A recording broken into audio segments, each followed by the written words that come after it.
welcome to the demonstration for Module 15, which, as you'll recall, is going to all be about inferring entity instances. So in front of me I have a project similar to the one that we used in the presentation, and we're going to take a few moments, first of all, to look at the Data tab, and then to work a little bit with the concept of inferring instances. So first of all, we can see that the structure of the entities is as follows. The order has a child object called the order line. When we double click on the containment relationship, we can see that the relationship is from the order to many instances of the order line. So basically, one order can contain many order lines. And when we select the gift, we can see the same thing, is that one order can potentially contain many instances of a gift. Now, of course, this may not be the business logic that you intend to implement. You may intend to only create one gift per order. At which point you should think about changing the order gifts, which was the text used to describe the gifts of the order, to something like the order gift, since it's only one. And we'll remember to go and change that in our rules in just a moment. You can see there's a warning up here, which is related to me changing this text. I'm going to go to my Word document, and I'm going to make sure that wherever I reference the order gifts, I now reference the order gift. And when I return to policy modeling, the warning has gone away. So let's carry on with our examination of the entity model and look at the gift. You'll notice that the gift is in fact in italics. That's because it's an inferred entity. The other entities are managed by end users or populated by computer systems, external systems, but the gift is actually, the existence of gifts is defined here in our project. When I right-click, we can see the rule that actually defines when a gift should exist.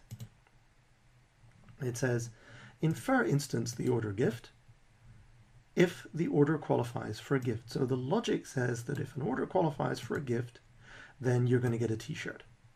So let's examine that in more detail by running a debug session, and we'll look at the situation. We have an order, and it has one order line. That order line is for two items called product A with a value of 200. And we can see that we don't have a gift. We can see that the inferred relationship has not given us a gift. It's known, which means in theory that everything has gone according to our business logic. There's no issues, but there's no gift. I wonder why. It says the order does not qualify for a gift because the order of product, the order value is 200. And okay, so why don't I qualify for a gift?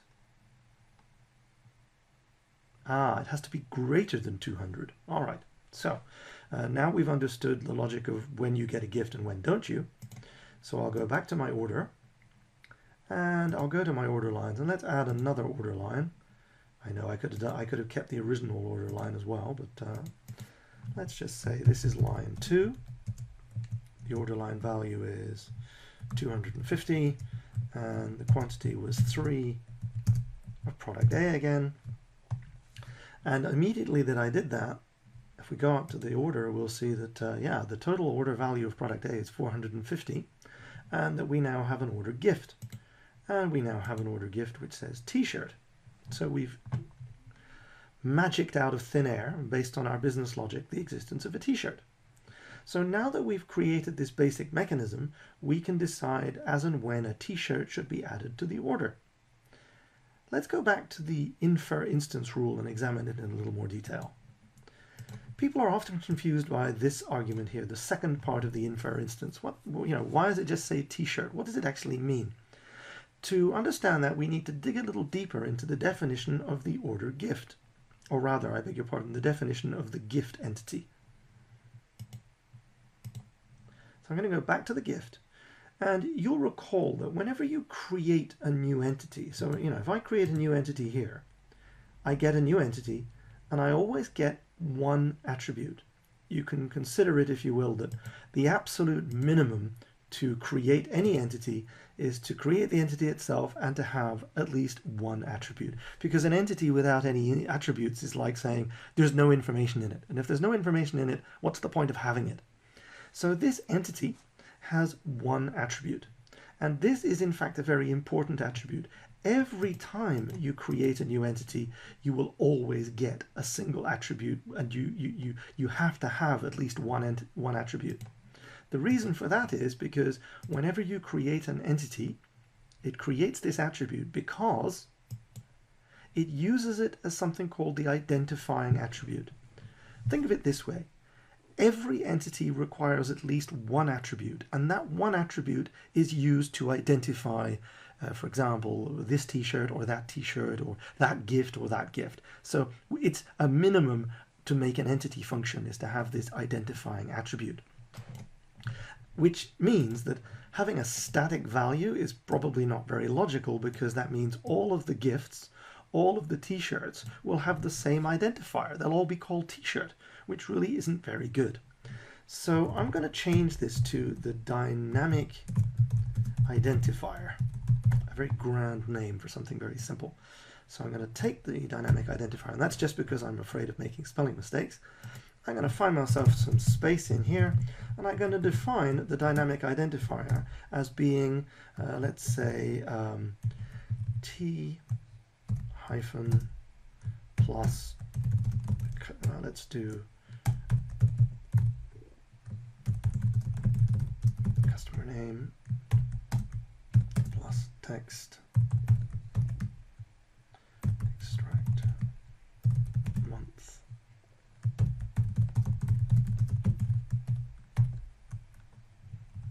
So what does that mean? It means that I'm going to build a dynamic identifier. And that dynamic identifier is going to be a string of text involving some static text, but involving the customer name put in uppercase, in capitals. And then I'm going to extract the month of the current date, and I'm going to turn that month into text, because that month is actually a number. It'll be like the number 06 or the number 7 or the number 12.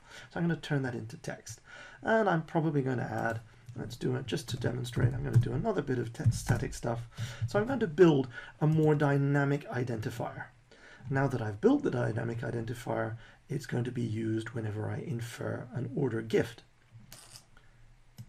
So let's go back to my debugger and apply those changes. And I'm going to go to my order, and I'm going to go to my sales. I'm going to look at my line 1 and line 2, and I don't have an order gift. And I can see that it says it's unknown or uncertain. There's something that is prohibiting it giving me an order gift. In this case, it's most likely not to be to do with the amount of money that I'm spending, because that is well over the $200 threshold. It'll be something else. So we can use the investigate button to find out. It's because my dynamic identifier isn't working properly yet. Well, it's not that it's not working properly, it's just that I didn't remember to fill in the customer name. So I'm going to fill in the customer name, which then means the dynamic identifier is t minus Napier minus 7, which means hopefully now that I have my gift. Excellent. And with this new dynamic identifier, if I create a new order, which I'm going to call order number 2, let's call it sales 02. It's a sales order, and we will go and add a order line. I'll keep this as simple as possible. The order line is going to be line 1, and it's going to be an order of 200 times 2 of, you guessed it, product A, and then I'm going to look at my sales order, and it says does not qualify for a gift because the order value is 200. That's 300, and I now have a gift. And I now have a second order with a second order gift. You can see, of course, that the next step is, well, hang on a minute, is this order for the same customer? Because now it's got the same customer name in it. So because this is a good exercise, we're going to add the customer entity to our model and adjust our rules so that we are able to handle each customer having orders and each customer getting gifts for their orders. We'll start by creating the customer entity. And you'll see here that we have an attribute text called the customer. Just as I described, it means that it's set up the customer with this as the identifying attribute. It's perfectly okay if necessary, or if you want to actually change this identifying attribute. In my case, I'm going to call it the customer name, because you'll remember I actually talked about the customer name in the earlier version. Then I'm going to move the order, which is currently contained by global, to be contained by the customer. So now we have a new structure where we have each customer having orders, each order having order lines, each order having a gift. So far, so good. But we can see that there's a warning in the rules because our rules, which were built around the original structure, no longer correspond in terms of scope to what it is. The most obvious one being is our dynamic identifier now is going to be a dynamic identifier for each customer. So I'm going to add the word customer here, because adding the word customer means that when I click validate, this attribute will automatically be associated with the customer entity, because I included the customer and the entity text in it. Just saves me having to move it around. You'll see that it's been automatically placed in here in the customer entity, along with the customer name. So far, so good. Let's debug and see what happens. Let's go to the Data tab. All instances of the customer. I don't really like that text, so I'm going to go back to the Data tab and change all instances of the customer to the customers, because frankly that's much more like natural language. And I'm going to begin by creating two customers. And so far so good. We can see we have a line, we have an item, but we have no gift. The gift says there's a problem, and if we look over here, we'll see that it says it's unknown or uncertain. So it's not so much that we haven't spent enough, because we certainly have spent enough, but there's an issue with the order gift. Let's investigate. The dynamic identifier is unknown. That's a typical mistake. It's because when I go back to infer instance the order, I forgot to update the reference to the customer dynamic identifier. So it basically said I have no idea what the dynamic identifier is anymore because, well, so now if I close that and return to my debugger, I should have an order for Richard with an order and a gift. And if I now complete the process and I create an order for Anna,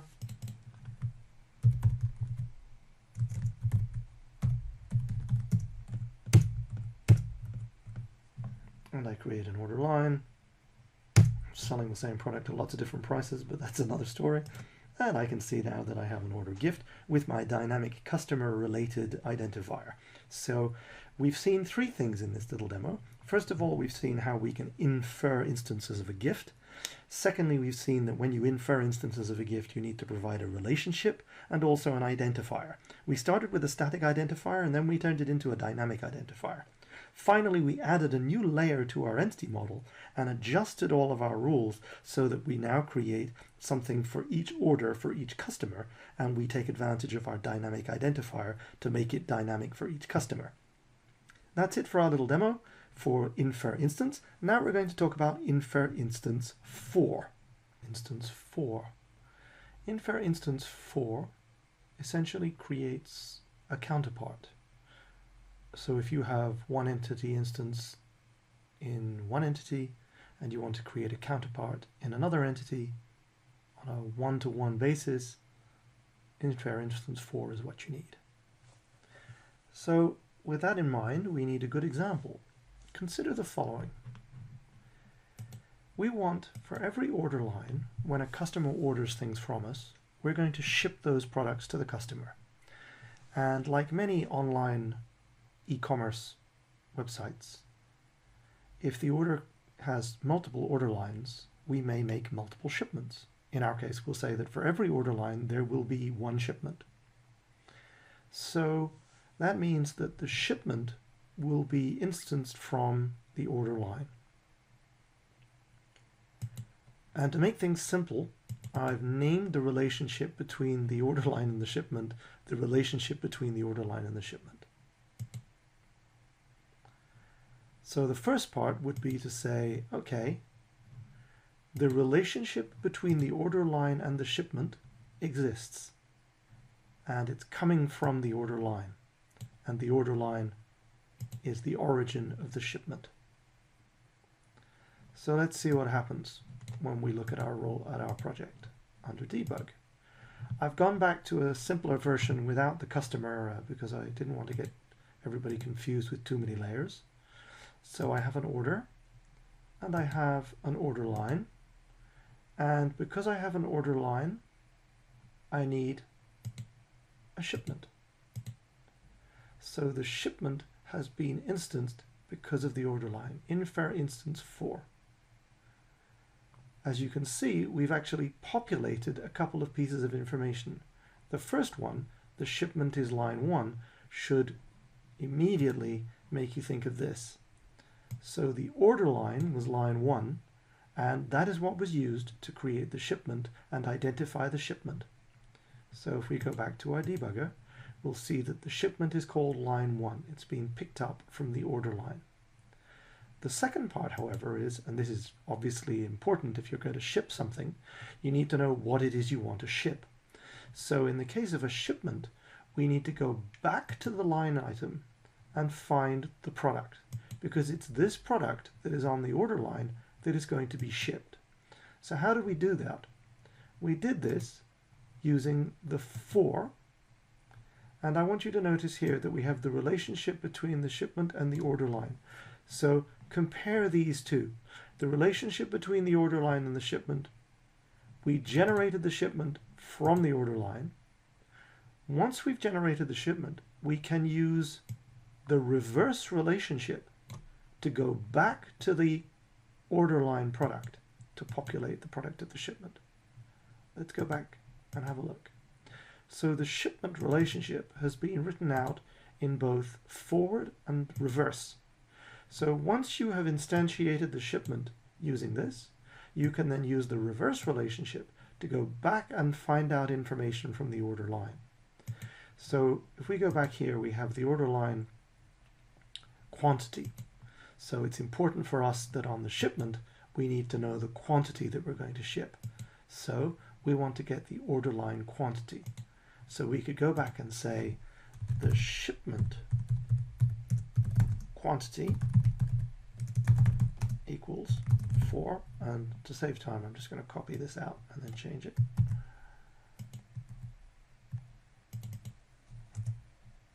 And I say we want the order line quantity. So the shipment quantity will go back to the order line and find the order line quantity. We'll go back to the debugger, apply the change,